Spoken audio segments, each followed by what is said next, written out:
So the last thing I'm going to show you today is how to make a box and whisker plot. So a box and whisker plot, if you haven't learned about it yet, there's a Khan Academy video right here. But basically it's just taking these numbers that we calculated up here earlier. So the median, maximum, minimum, first quartile, third quartile. And it's putting them in a picture. And oftentimes we do that because when we have those pictures, we can compare different plots more easily. So I'm just going to copy what we had up there. I'm going to bring it down here. And then I'm going to put them in order. So minimum, here's the maximum, here's the median. There we go. These are the numbers that I'm going to need. And then there isn't really a good way to get Geogebra to make the box and whisker plot for you. Excuse me, there isn't a good way to get Google Sheets to make it for you. So we're going to use a different program that's called Geogebra. So if you, I'm going to see if I can move my screen up just a smidgen. There we go. So if you go to a new tab and you go to geogebra.org, you're going to see this. And just come down here and click on Geogebra Classic. And when you do that, you are going to, let's see again, pull this over here. Over here, you've got these things. And Geogebra is just a graphing program. It's actually a really powerful one. It's pretty cool. I'm going to click on this, and I'm going to click on this blank to hide the grid.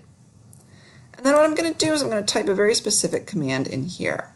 I'm going to make a box plot. So I write box plot.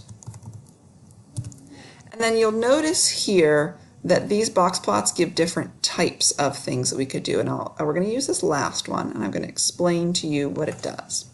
So if I do my parenthesis, this first number is my y offset, and I'm going to just put in 1. And what this first number does is it tells me where on this y-axis I want to draw the, okay, go away. Yes, I know. Where I want to draw the box plot. So 1 means it's going to be drawn on level with 1 on the y-axis. The next number I have, I'm just going to do 0.5. That's telling me how wide or how tall I want the box to be. So it's just going to always be 1 and 0.5 for the time being. Then the next thing that happens, and if I click off it, you'll see here. So that's y offset, so that's how high it is. This is y scale, how wide the box is. And then, try that again.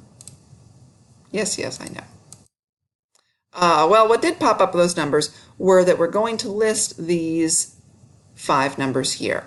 So 0, 1, 3, 5, and 57.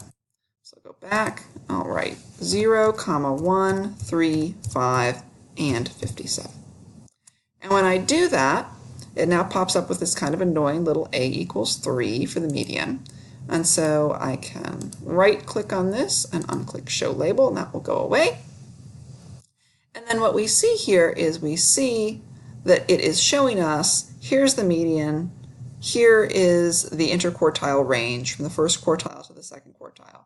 Here is the minimum value, and then if I scroll out, I'm just scrolling down on my mouse, or I can hit the zoom out. Whee! I see way up there, I see that 57. So that shows me my box plot.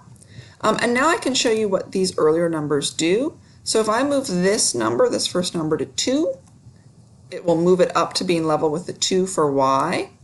If I change this 0.5 to like a 1 or something, it will make it wider. That's what these first 2 numbers do. And the other ones are just what's called the 5-number summary. So the minimum, quartile 1, quartile 2, the median, quartile 3, and the maximum right there. So now what I can do is I can just take a screenshot, and I can't quite show you this because I am using a computer and you're using Chromebooks. But if you go and you take a screenshot of that piece, then we can go back.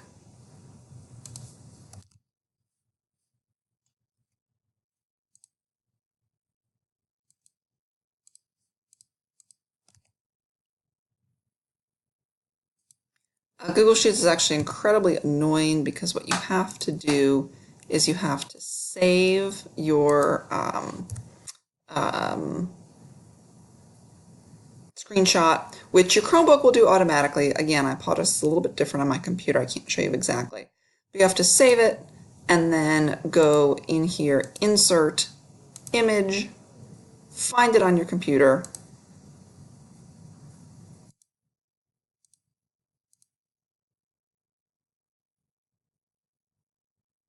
and then voila, you can have your image inserted there.